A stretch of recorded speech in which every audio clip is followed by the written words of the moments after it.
मैं तो कहूंगा ये कॉन्स्टिट्यूशनल क्राइसिस भी नहीं है, it is an attack on the constitution of this country.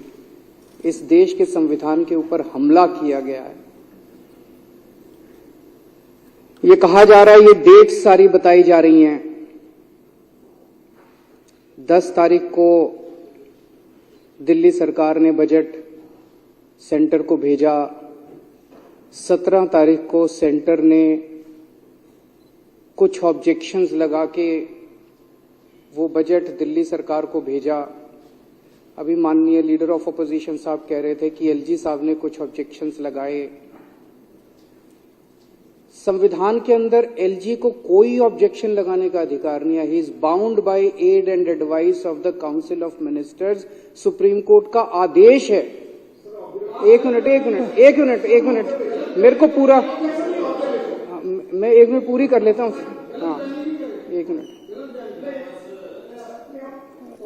Leader of opposition कह रहे हैं ऑब्जेक्शन नहीं, ऑब्जर्वेशन। चलो कोई बात नहीं। सुप्रीम कोर्ट का 2018 का ऑर्डर साफ साफ कहता है, संविधान का आर्टिकल 239AA4 साफ साफ कहता है that lieutenant governor of Delhi और the administrator of Delhi is bound by aid and advice of council of ministers.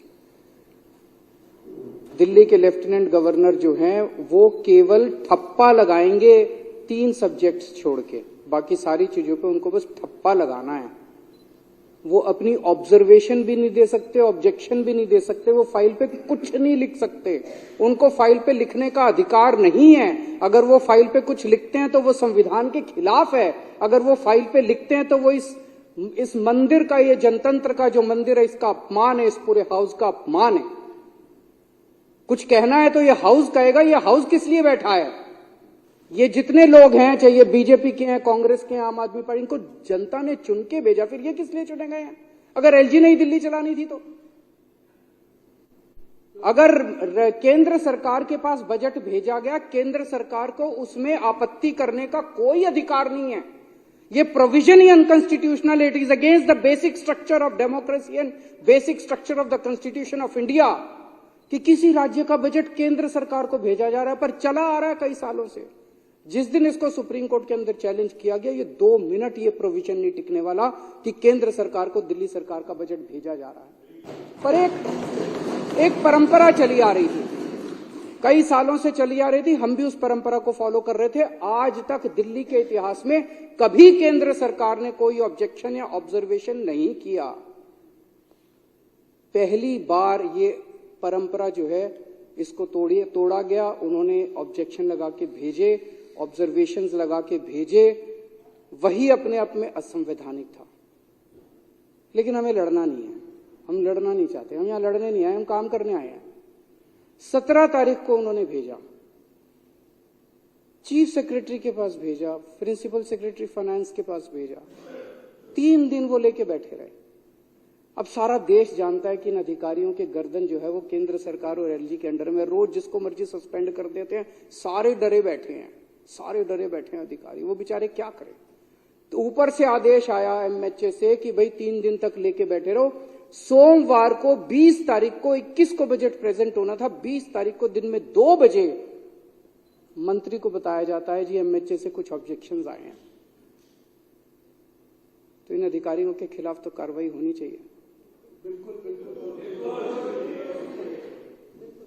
File जो है उसके संबंध में उसके बाद बार बार फोन कर रहा है मंत्री। फाइल उसके पास शाम को 6 बजे पुटअप की गई। उसके बाद अफरा तफरी के अंदर मंत्री ने नोट बनाया। जो भी ऑब्जर्वेशन थे, हमारे पास एक ऑप्शन था, हम लड़ लेते, कोर्ट चले जाते कि तुमने ऑब्जर्वेशन कैसे लिखे, हम तुम्हारा। पर मैंने मंत्री को कहा नहीं, हमें लड़ना नहीं है। उन्होंने जो ऑब्जर्वेशन लिखे हैं, 4 ऑब्जर्वेशन थे, चारों का हमने जवाब लिखा। कोई चेंज नहीं किया बजट में, सेम बजट। ईगो थी कि हमारा जवाब दो, दे दिया भाई साहब। आपके पैर छू लिए उनके हाथ सामने हाथ जोड़ लिए। जो मांगा उन्होंने जवाब दे दिए। आज वापस आ गया, बजट अप्रूव हो गया। अहंकारी है। क्या मिल गया? एक मिनट सर, 1 मिनट। आप ही की जिंदाबाद है सर, पूरी आप ही हो बस। तो बाकी तो हम तो ऐसे ही हैं। क्या मिला इससे? यही मिला जो ये भी कह रहे हैं जिंदाबाद। बस ये राजनीति है, अहंकार है।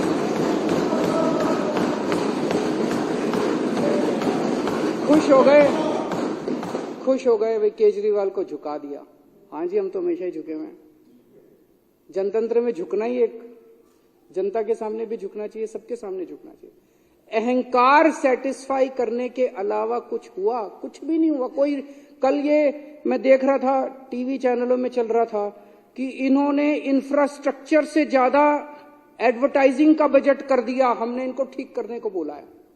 यही चल रहा था ना टीवी चैनलों में कि जी एडवर्टाइजिंग का बजट इन्होंने इंफ्रास्ट्रक्चर से ज्यादा कर दिया, हमने इनको ठीक करने को बोला है।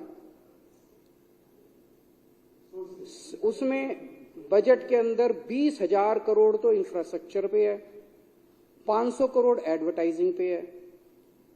अब ये 520,000 से ज्यादा होता है, ये तो हमने नहीं सुना था।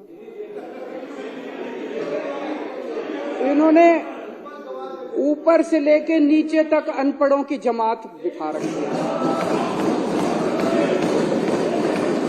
इसी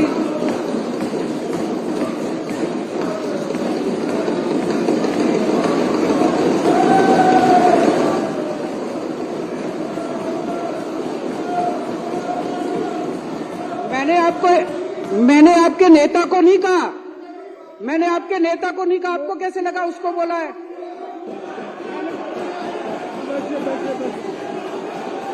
ठीक है, अच्छा लगा। मैंने तो नाम ही नहीं लिया, मैंने तो नाम ही नहीं लिया, मैंने किसी का नाम नहीं लिया, मैंने किसी का नाम नहीं लिया, मैंने किसी का नाम नहीं लिया। मैं किसी का नाम, बैठ जाओ, मैंने किसी का, मैं तो ये कह रहा हूं जी, ये बता दो कि कहां लिखा है कि 500 की फिगर जो है वो 20,000 से ज्यादा होती है? ये तो कहीं नहीं लिखा। तो मैं कह रहा हूं भाई, जो पूरी की पूरी अनपढ़ों की जमात बिठा रखी है, पढ़े लिखे लोगों को बिठाओ वहां पे, ताकि वो कम से कम बजट पढ़ने की क्षमता तो रखते हो। पता नहीं किसको दे दिया आपने बजट। 500 करोड़ रुपए पिछली साल रखा था, 500 करोड़ रुपए इस साल रखा है। सेम है, सेम टू सेम है, कोई बढ़ाया नहीं हमने, एज इट इज बजट रखा है। कहते हैं कल से चला रखा है बजट, एडवर्टाइजिंग का बजट बढ़ा दिया, एडवर्टाइजिंग का बजट इंफ्रास्ट्रक्चर से ज्यादा। कहां कर दिया? कहीं नहीं करा। आज वो सेम टू सेम बजट हमने कोई चेंज करके नहीं भेजा, जो बजट में लिखा था उसी में से 4 लाइनें कोट कर करके भेज दी। आज एलजी साहब ने भी कल रात को 10:30 बजे लिख दिया अप्रूव्ड। यार ये क्या है यार? तो पहले ही अप्रूव कर देते, क्या जरूरत थी? वो कह रहे थे मेरे सामने झुको, मेरे पैर पकड़ो। आपके सामने झुक गया ऐसा? आप ही प्रभु हो, आप ही सब कुछ हो। मेरी आज इस मंच के, इस हाउस के माध्यम से अपील है, प्रार्थना है प्रधानमंत्री जी को कि प्रधानमंत्री जी, हम काम करना चाहते हैं, हम लड़ना नहीं चाहते। हमारी लड़ाई हमारे बस की बात नहीं है, हम बहुत छोटे लोग हैं। राजनीति में हम लड़ने के लिए नहीं आए, हमें राजनीति करनी नहीं आती। इस रोज रोज की लड़ाई से कुछ नहीं निकल रहा। जिस घर में लड़ाई होती है वो घर बर्बाद हो जाते हैं, जिस राज्य में लड़ाई होती है वो राज्य बर्बाद हो जाते हैं, जिस देश में लड़ाई होती है वो देश बर्बाद हो जाते हैं। लड़ाई से किसी का कहां भला हुआ है? कभी भला हुआ है? सबसे बना के रखनी चाहिए, सब मिलजुल के काम करेंगे, तरक्की होगी। दिल्ली ने इतना, कल आज मैं अखबारों में पढ़ रहा था, कल हमारे माननीय वित्त मंत्री जी ने इकोनॉमिक सर्वे प्रेजेंट किया, इतनी तरक्की की दिल्ली ने। देश का जो एवरेज है उससे कहीं ज्यादा आगे जाके तरक्की कर रही है दिल्ली। इतनी तरक्की कर रही है, इतनी तरक्की कर रही है। सोचो अगर ये रोज रोज के झगड़े नहीं होते तो 10 गुना तरक्की हो चुकी होती अभी तक जितनी तरक्की। हमारा डोर स्टेप डिलीवरी राशन करना चाहते थे हम, वो रोक दिया।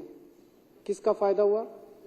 जो राशन वाले चोरी करते थे, राशन माफिया था, उसका फायदा हुआ। जनता का फायदा तो नहीं हुआ। क्या फायदा हुआ उसका? Door step delivery of ration करने का, रोकने का। दिल्ली के अंदर 17,000 लोगों को डेली हम योगा कराया करते थे। डेली 17,000 लोगों को दिल्ली सरकार फ्री में योगा कराती थी। प्रधानमंत्री जी ने कह के वो योगा क्लासेस बंद करा दी। किसका फायदा हुआ जी? किसी का तो फायदा नहीं हुआ। 17,000 लोगों ने अगर योगा करना बंद कर दिया, आज भी याद करते हैं, मेरे को मिलते हैं, आज भी याद करते हैं। किसका फायदा हुआ? किसी का फायदा नहीं हुआ। हम अपने टीचर्स को, दिल्ली का शिक्षा जो व्यवस्था है उसकी तारीफ पूरे देश के अंदर हो रही है, पूरी दुनिया के अंदर हो रही है।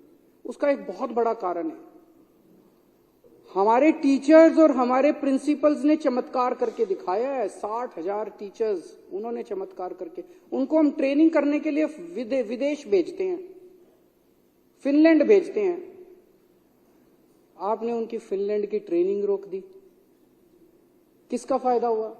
किसी का फायदा नहीं हुआ। गरीबों के बच्चे अच्छे पढ़ना चालू हुए थे, बड़े इतने 75 साल के बाद गरीबों के बच्चों को अच्छी शिक्षा मिलनी चालू हुई थी। क्या फायदा हुआ? टीचर्स की ट्रेनिंग रोकने से किसका फायदा हो रहा है? क्यों लड़ रहे हो हमारे साथ यार? पिछले साल कई महीनों तक मोहल्ला क्लिनिक में टेस्ट की पेमेंट बंद करा दी, रेंट की पेमेंट बंद करा दी, बिजली के बिलों की पेमेंट बंद करा दी, दवाइयों की पेमेंट बंद करा दी। मोहल्ला क्लिनिक में, अस्पतालों में कितने मरीज सफर किए, कितने मरीज सफर किए। किसका फायदा हुआ? किसी का फायदा नहीं हुआ। फरिश्ते स्कीम थी, किसी का एक्सीडेंट हो जाए तो उसको हम फ्री में इलाज कराया करते थे। 13,000 से ज्यादा जान बचा चुके हैं उस स्कीम के अंदर हम लोग। उस स्कीम की पेमेंट बंद करा दी। बताओ, उस स्कीम की पेमेंट बंद करा दी। मरते हुए आदमी को अगर हम जान देने की कोशिश कर रहे थे, उसकी पेमेंट बंद करा दी। किसका फायदा हुआ प्रधानमंत्री जी? अभी जैसा हम लोग देख रहे हैं कि बजट रोक दिया, मेयर के चुनाव बंद करा दिए।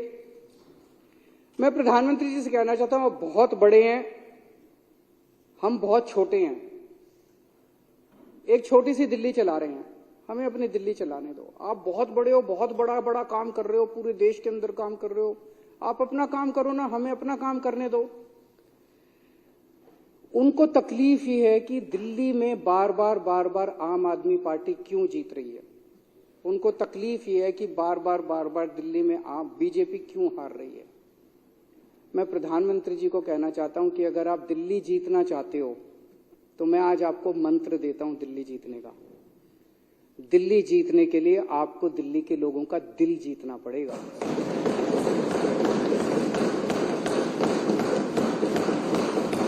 ये रोज लड़ाई झगड़े करने से दिल्ली वाले आपको वोट नहीं देने वाले। मैंने अगर दिल्ली में 1000 स्कूल ठीक कर दिए, आपके पास तो बहुत पैसा है, आप 1000 नए स्कूल बना दो, देखो लोग केजरीवाल को वोट देना बंद कर देंगे। मैंने दिल्ली में 550 मोहल्ला क्लिनिक बना दिया, आप 5,500 मोहल्ला क्लिनिक बना दो। लेकिन अगर आप केजरीवाल के 550 मोहल्ला क्लिनिक रोकने की कोशिश करोगे, अगर आप हमारे स्कूलों को रोकने की कोशिश करोगे और फिर सोचोगे मैं दिल्ली जीत लूं, इस जन्म में तो नहीं जीत पाओगे मोदी जी। हमसे लंबी लकीर खींचो, जो काम हमने किए उससे लंबी लकीर खींचो। आज इस पूरे सदन की ओर से मैं प्रधानमंत्री जी को कहना चाहता हूं, हम आपके साथ मिलकर काम करना चाहते हैं। हम आपसे लड़ना नहीं चाहते, हमारे को लड़ाई करनी नहीं आती, हमको राजनीति करनी नहीं आती। हम आपसे मिलकर काम करना चाहते हैं, आपसे सहयोग चाहते हैं। हम बहुत छोटे हैं, जैसे परिवार में होता है। दिल्ली के लोग जो हैं आपके सामने छोटे भाई की तरह हैं।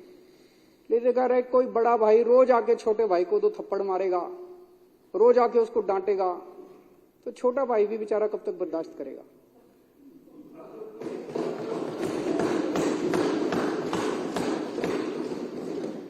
तो अगर आपको छोटे भाई का दिल जीतना है तो छोटे भाई का दिल जीतना पड़ेगा। छोटे भाई का दिल जीतना है तो छोटे भाई को प्यार करो, छोटे भाई के साथ चलो, तभी छोटा भाई आपका साथ देगा। मैं इस प्रस्ताव का पूरी तरह से समर्थन करता हूं।